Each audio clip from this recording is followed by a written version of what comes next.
Au Burkina Faso, le feuilleton de la dernière tentative de coup d'État manqué se poursuit avec des aveux télévisés d'Ahmed Kinda, ancien commandant des forces spéciales arrêté au Niger par la police nigérienne, puis remis aux autorités de son pays, qui s'est exprimé donc que ce Ahmed Kinda, dans les liens de la détention, et donc naturellement sous une certaine forme de contrainte. Il faut préciser, Ahmed Kinda cite comme complice l'ex-président de la transition Paul-Henri Sandaogo Bamiba et ses deux journalistes. Il parle également de mercenaires originaires de la République centrafricaine qui auraient été contactés. Pour ce projet, nous avons fait appel à des mercenaires à travers Gary Abdoulaye. Ce sont des Centrafricains. Et moi, j'ai demandé le volume d'une compagnie, notamment 150 personnes, toutes dotées de AK-47.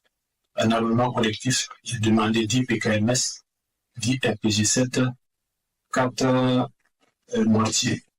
Alors c'est dit que ce nouveau feuilleton, enfin ce nouvel épisode dans le feuilleton des coups d'État dans le coup d'État au Burkina et d'ailleurs dans les autres pays de l'AES continue de tendre la situation interne et régionale. Oui, c'est exact. Il y a aujourd'hui des tensions à l'intérieur de chacun de ces pays, particulièrement pour le Burkina, qui nous a habitués depuis un moment à des épisodes de tentatives de déstabilisation assez régulières, presque tous les mois ou presque toutes les 6 semaines.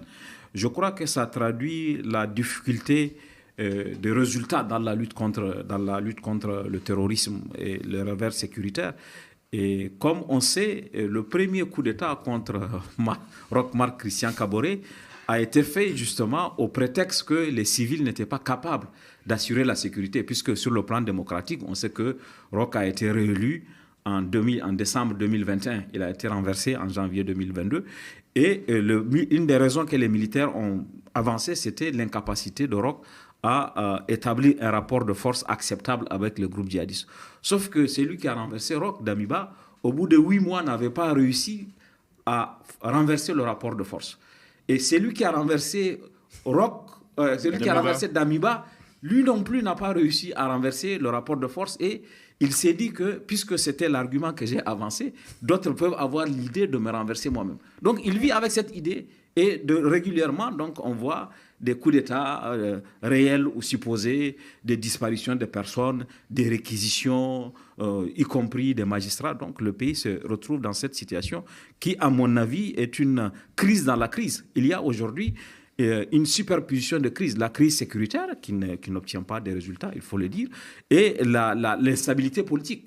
Donc l'association de l'instabilité politique et du défi sécuritaire font qu'aujourd'hui... La crise économique aussi. La crise économique, bien sûr, puisque quand la sécurité n'est pas là, l'économie ne va pas. Par exemple, les importations, pour parler d'une situation que je connais, compte tenu de la fermeture de la frontière avec le Bénin, les importations du Niger doivent passer à partir du port de Lomé par le Burkina, puisque le Niger n'a pas de frontière avec le Togo, il faut passer par le Burkina, et on n'y arrive pas.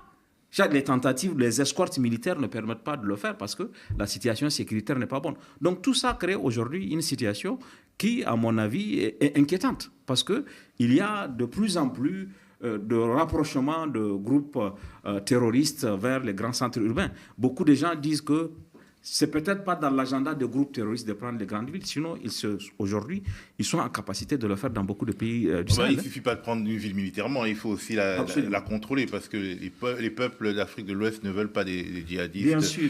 Sous aucun prétexte, ils se révolteraient. Les gens n'acceptent pas, y compris dans des pays qui sont de fortes traditions musulmanes.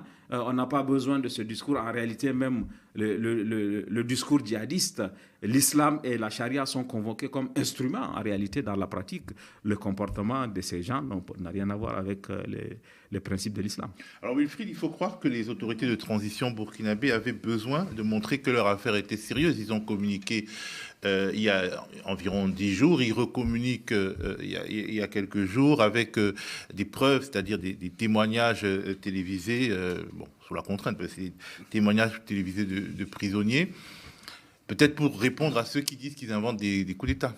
Ben oui, et c'est dans la logique des choses en fait. S'il y a une affirmation sans élément de preuve, on dira que ce sont des phrases bateaux, des affirmations gratuites. Alors là, il y a des preuves et ce serait un peu de la malhonnêteté intellectuelle que de dire bon, ce sont des aveux sous la contrainte et donc ils ne sont pas crédibles. Je ne sais pas ce qu'il faudrait fournir comme preuve supplémentaire au-delà de ça. Monsieur Ahmed Kinda a donné des détails lors de son arrestation. Il dit voilà, j'avais un rendez-vous avec un partenaire, un complice pour une cache d'armes. Il n'est pas venu au rendez-vous, dont j'ai informé monsieur Paul-Henri Sandaogo d'Amiba, j'ai informé monsieur Barry, le journaliste, voilà, et c'est monsieur, un journaliste ivoirien, monsieur Ado. Nigéro-ivoirien. Oui. Oui, Serge Mathurin, qui le malheureux n'est pour rien là-dedans. Non, enfin, selon les propos de monsieur Kinda, c'est monsieur Ado qui a fourni la logistique de l'hébergement. En fait, ce sont les paroles, c'est pas les paroles du gouvernement burkinabé, ce sont les paroles d'Ahmed Kinda, sous la contrainte, oui, mais ce sont les paroles d'Ahmed Kinda quand même qui fournissent ces détails-là. On va revenir sur Serge Mathurin, si on peut en dire il est évident que quand on est arrivé au pouvoir par coup d'État, il est évident qu'on doit s'attendre à en subir. Ça, c'est clair, parce que d'une manière ou d'une autre, la première cause d'un coup d'État en réponse à un coup d'État, c'est que ceux qu'on a renversés en ont, voilà. Ils essayent d'une manière. Ils méditent leur revanche. Oui, et c'est ce qui s'est passé au Burkina Faso du temps de Gilbert Diendéré, qui a tenté de récupérer ce qu'il estimait être sa propriété qu'il avait perdue. Bon, évidemment, ça n'a pas marché. Ça a mieux fonctionné avec Ibrahim Traoré aujourd'hui. Et il n'est pas exclu qu'un Paul-Henri Damiba essaye de faire une Diendéré 2.0. Une Diendérade. Oui, alors ça c'est d'un maintenant. De deux, il est aussi à noter, et ce n'est pas un complot que de le dire, que beaucoup de gens, que ce soit les mouvements djihadistes, que ce soit certains alliés il y a des convergences d'intérêts, même de la part de certains pays ou de certaines puissances extérieures, voient d'un mauvais œil l'avènement de l'alliance des États du Sahel. Je ne vais pas vous rappeler l'exemple de l'Ukraine qui, prétextant son conflit avec la Russie, qui n'a rien à voir avec la réalité malienne, a affirmé, a reconnu et s'est réjoui d'avoir soutenu des mouvements terroristes lors notamment de l'attaque de Tinzaouaten. Donc si Ibrahim Traoré et Assimi Goïta aujourd'hui disent qu'il y a des complots contre eux, ils disent le fait. Du point de vue occidental, il est clair qu'on n'a pas l'habitude. On a l'habitude d'être l'accusateur. On a moins l'habitude d'être l'accusé.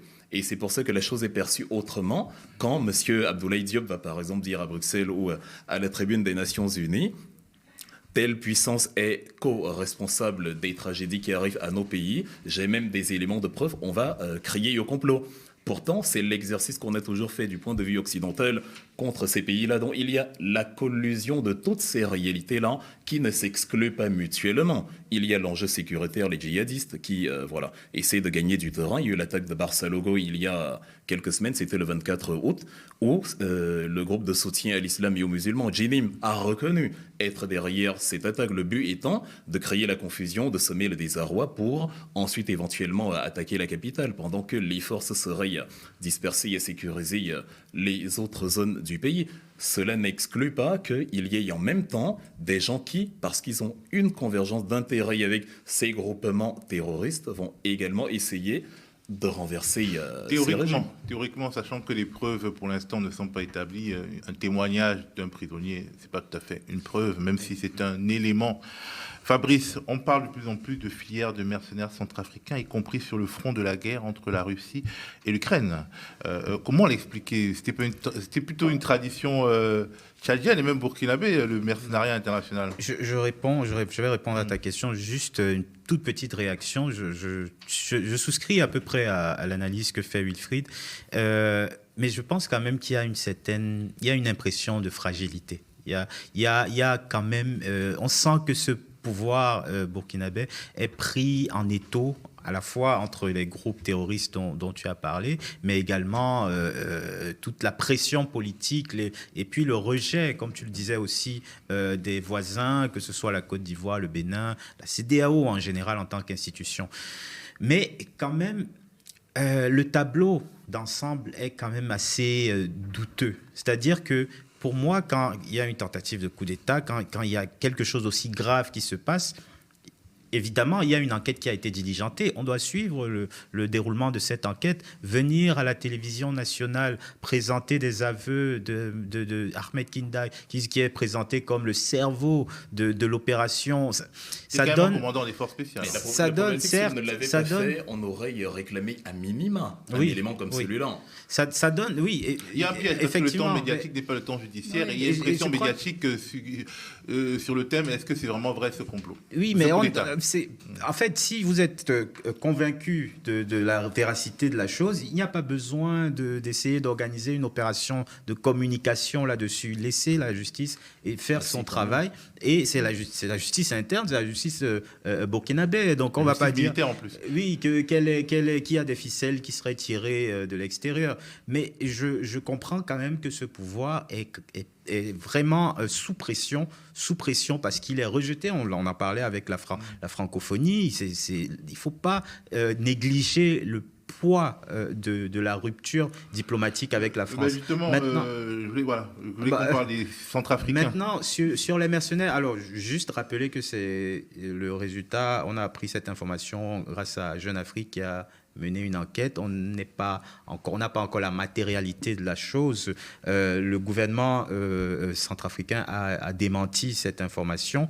À voir, Jeune Afrique, c'est un journal assez sérieux, mais il faudrait, je pense, attendre d'avoir plus d'éléments pour vraiment dire, parce que je vois cette façon de titrer en disant les tirailleurs de Poutine qui seraient les tirailleurs africains de Poutine. Il y a des vidéos de Centrafricains sur le front. Bon, il y a aussi le Centrafricain n'a pas démenti l'information, a démenti avoir connaissance justement de cette manœuvre du recrutement. Moi, j'avais juste un point par rapport aux éléments. La parole à Geneviève. Ah oui.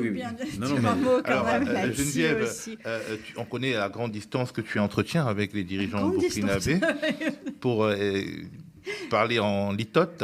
Quel regard tu portes sur ces aveux et plus généralement sur l'existence de réseaux de déstabilisation des pays de l'AES partant, notamment de pays voisins? Moi, je suis très réservée sur des aveux sur la contrainte, comme ça, devant la télévision nationale, de quelqu'un qui est prisonnier et qui est amené à s'exprimer pour entériner, finalement, une rhétorique qui est celle du pouvoir et sa propre culpabilité. Je suis très gênée sur de ce qu'il dit sur Serge Mathurin. Alors, je voudrais quand même dire un mot là-dessus. Serge Mathurin, Adou, journaliste nigéro-ivoirien. Absolument. Journaliste ivoirien au départ, établi au Niger depuis une vingtaine d'années, où il a des enfants, un foyer, etc. etc. J'ai le sentiment que Serge Mathurin, je ne sais pas ce qu'il a fait, enfin j'ai l'impression qu'il a effectivement aidé, peut-être hébergé quelqu'un, sur la base d'une amitié avec un journaliste burkinabé, mais qu'il est absolument pour rien dans une tentative de coup d'État, si tant est qu'il y ait eu tentative de coup d'État, ce que je ne peux pas affirmer, évidemment, puisque là, il y a eu des aveux sous la contrainte.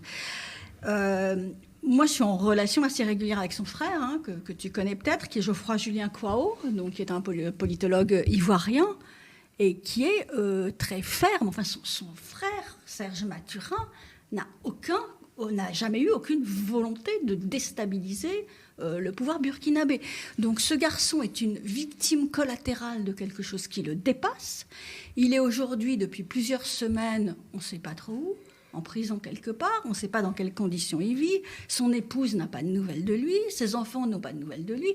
C'est juste dramatique, quoi. Ça serait quand même bien que la presse, notre profession, mon ancienne profession, ton profession, se mobilise pour lui. Et encore une fois, il n'a rien fait. Il a peut-être été piégé en hébergeant, en acceptant d'héberger quelqu'un à la demande d'un ami. Ça, c'est possible. Mais est-ce que ça mérite une disparition de cette nature ? Je ne le crois pas. Enfin, donc, alors, je voudrais qu'on fasse un dernier... Je trouve ça dramatique. Je voudrais qu'on fasse un dernier tour de table en évoquant... Pardon, je n'ai pas répondu à ta question, du coup, donc je vais quand même y répondre. Est-ce qu'il y a des tentatives de déstabilisation des États voisins ? Je ne peux pas y répondre, c'est possible. La réciproque existe aussi. On a quand même le sentiment de volonté de déstabiliser la Côte d'Ivoire depuis le Burkina.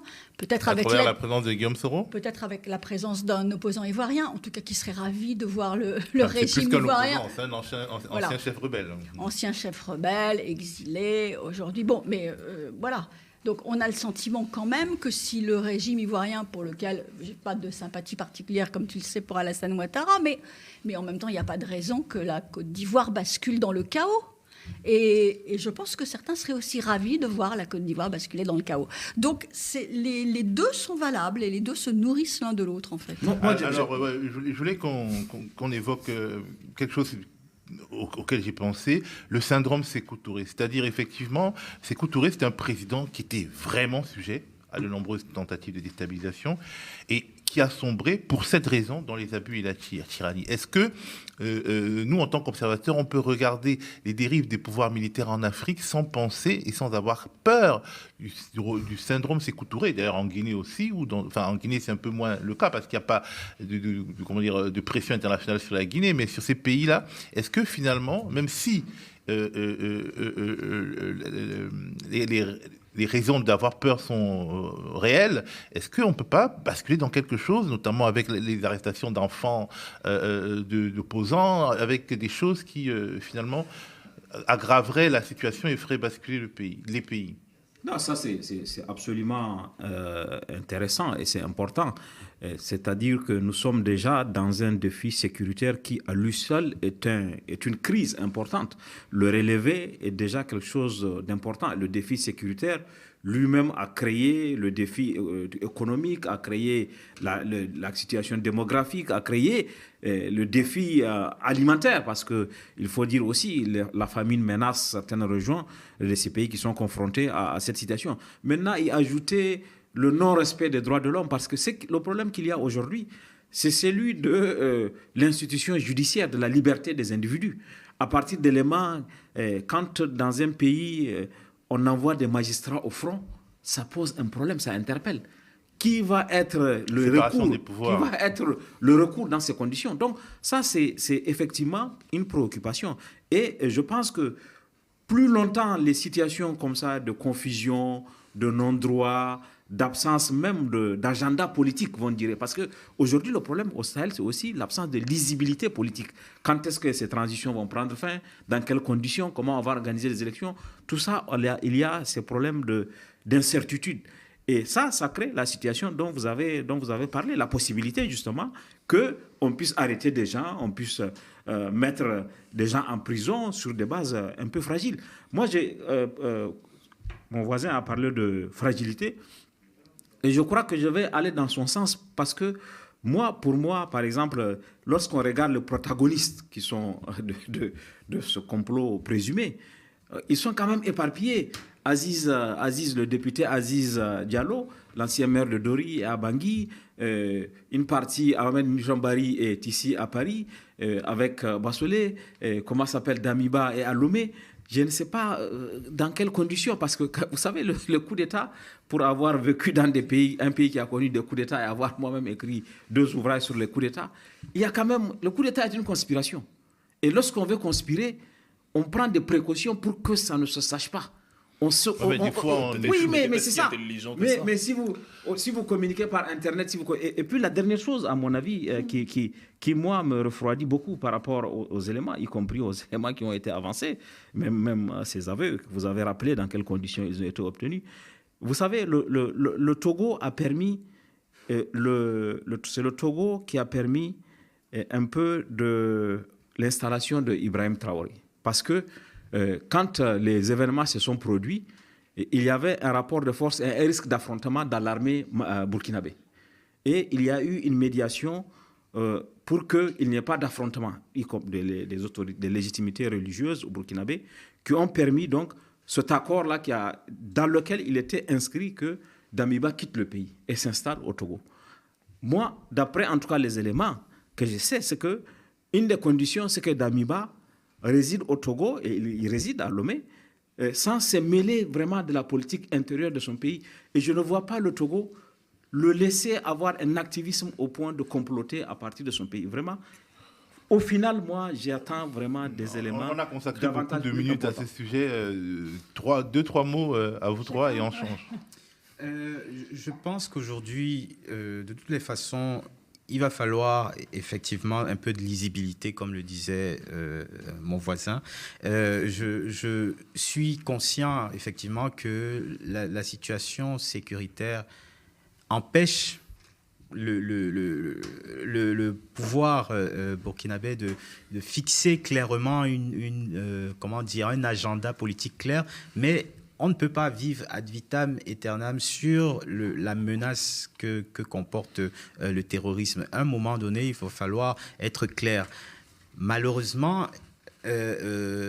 aujourd'hui, ils subissent vraiment, ils payent les frais de cette guerre qui se passe, de cette guerre un peu sourde, parce que, enfin, nous, vu de l'Occident, c'est pas quelque chose qui attire autant que ça l'attention. C'est pas la fameuse guerre contre le terrorisme quand Paris est attaqué. Voilà, c'est pas le Moyen-Orient, alors qu'il y a des décès, il y a des pertes. Je pense que la communauté internationale, au lieu de se braquer comme ça, comme elle le fait à tout va avec ces pays, aurait dû être à leur côté, comprendre qu'il y a des situations exceptionnelles, il faut des mesures exceptionnelles, il faut les soutenir au lieu de se braquer. Donc aujourd'hui, c'est difficile de dire aujourd'hui que les choix qui sont faits sont les mauvais. Ils ont le droit, les pouvoirs de l'AES, de se défendre, s'il y a des coups d'État évidemment, de se défendre de la menace terroriste, et c'est légitime. Alors, Wilfried, quelques mots. Hein.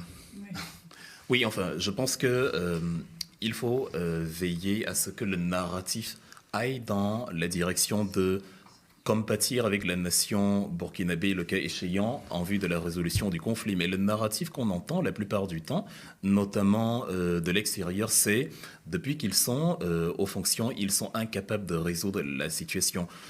Le pape François a fait une sorte de prière le 1er septembre, l'Angelus, dans laquelle il a dit, voilà, soutien à la nation burkinabé, et je condamne notamment la fameuse attaque de Barça Logo. Les dirigeants de l'AES ne se lèvent pas un matin et inventent des accusations. À Barça Logo, le 24 août, c'est 200 personnes qui ont perdu la vie, des civils qui avaient été employés pour creuser des tranchées qui serviraient justement pour repousser d'éventuels assaillants. Et c'est justement pendant ce travail-là qu'ils ont été cueillis. Et voilà, près de 200 personnes qui sont décédées. Et le 24 août, c'était il n'y a pas longtemps, c'était il y a à peine un mois. Donc, lorsque les dirigeants burkinabés évoquent les différentes incursions des djihadistes et les différentes meurtrissures dont ils sont victimes, prenez l'exemple de la France. Imaginez que Charlie Hebdo, le Bataclan, Nice intervenait tous les 2 mois.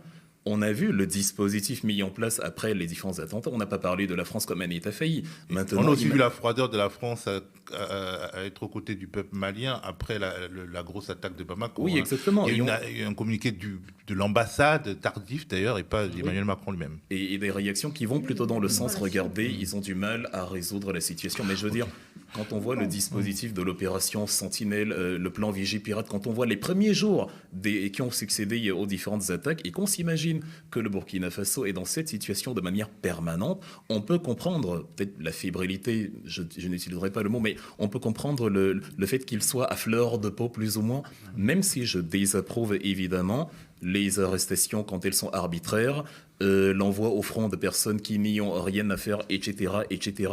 Cela n'exclut pas, d'un autre côté, que lorsqu'on parle de volonté de déstabilisation des mouvements terroristes et éventuellement de puissances externes, cela n'exclut pas que cela puisse être vrai. L'Ukraine l'a d'ailleurs confirmé il y a quelques semaines. Et ce n'est pas parce que les autres ne l'ont pas confirmé qu'ils n'y sont pas impliqués. Oui, Geneviève. Moi, je reviens à ta question.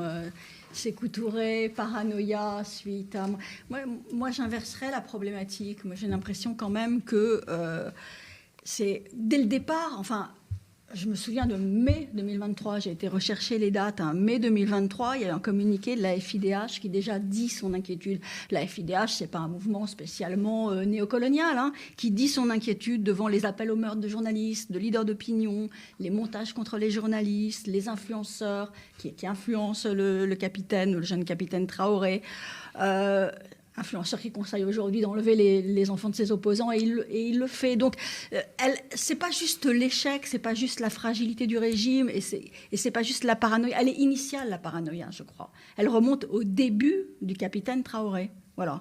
Et aujourd'hui, comme effectivement, il se rend compte qu'il n'arrive pas à reprendre la main sur le terrain, et que donc il risque lui-même, pour la raison pour laquelle il a fait un coup d'État, d'être lui-même l'objet d'un coup d'État, ben forcément, il devient de plus en plus paranoïaque, de plus en plus dur. Mais il y a quand même une société civile, il y a toujours une société civile au Burkina quand même. Donc j'ai le sentiment aussi que le peuple commence à se montrer un peu plus réticent vers son régime. Après, Vous ne parlez pas des attaques terroristes, Geneviève. Mais Vous si, êtes, si, je dis, il vous êtes échoue. focalisé sur l'échec du gouvernement, Oui. mais Contre le terrorisme.